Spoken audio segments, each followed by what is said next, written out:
Hey, this is Jake Bowie from the Melbourne Football Club, and you're listening to the Footy Mailbag podcast with Damo and Clarkey. Hello and welcome to the Footy Mailbag. My name is Damo, and this is a little bit of a different episode. We just released one last night, but due to a massive oversight, which is entirely my fault, we didn't answer every question that was submitted to us, which isn't very good when mailbag is the title of your podcast. So this is a podcast addendum to do just that for the people who submitted questions. First question comes to us from Adriano Liotta. He wants to know our thoughts on Riley Bonner. Well, I can't speak for Clarkey, but my thoughts is he had a really good practice match game, but that was without Sinclair, Jack Sinclair, and at 284k, it's not a big investment. So there are players that you can switch to, like a Thompson Dow or even a rookie, and save a bit of cash. But how does he go when Sinclair and Wanganeen Malera are all in the same side if all three of those players do play together? So he's a nice price, but the role could change. The upside is at 284k, you're not putting a lot of money into your investment, so there's every chance that it pays off, but there's some options for you to jump off if it doesn't pan out. So my thoughts are, watch him in this community series game, but just keep in mind there's no Jack Sinclair, and we have no real idea of how he will go with Sinclair and Wanganeen Malera in the same side as him if all three of them play together. Thanks for your question, Adriano.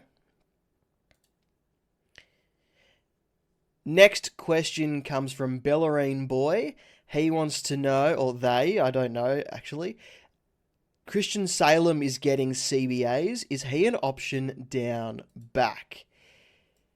So he's a 420k defender, 102 Supercoach points and 73% time on ground in the Community Series game against the Blues. Could we see him be a beneficiary of the retirement of Angus Brayshaw? Is this part of the domino effect of that? 420k is an interesting price, but there are options either side of him if it doesn't work out. You can go Gideon Coleman, Harry Himmelberg, Elliot Yeo, Connor Butterick. There are options if it doesn't work out. So I quite like it as a point of difference pick if you were to go down that route. I'm not entirely sure how Melbourne will structure up without Clayton Oliver or with Clayton Oliver. So could Salem going into the centre bounce be part of covering for Clayton Oliver, or is it part of a beneficiary of Angus Brayshaw retiring? So I don't know how I feel about it. I don't have the balls myself to pick him, and I would only pick him if you could fit him into your team at no higher than your D4 positions. Johnny Wareham wants to know, when are we going to reveal our teams? Always keen to see our tactics, helps him set his team up.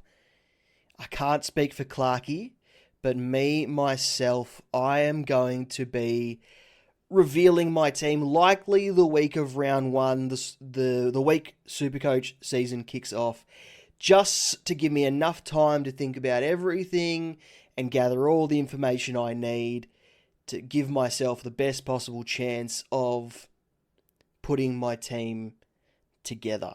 And that's it for this abridged episode of the Footy Mailbag. We'll do better to get to questions through all of our platforms from our next episode.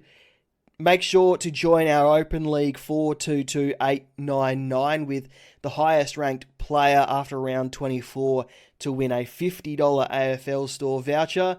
Head to supercoachchampion.com to grab yourself a Super Bowl style ring for your league winner. And we'll talk next time.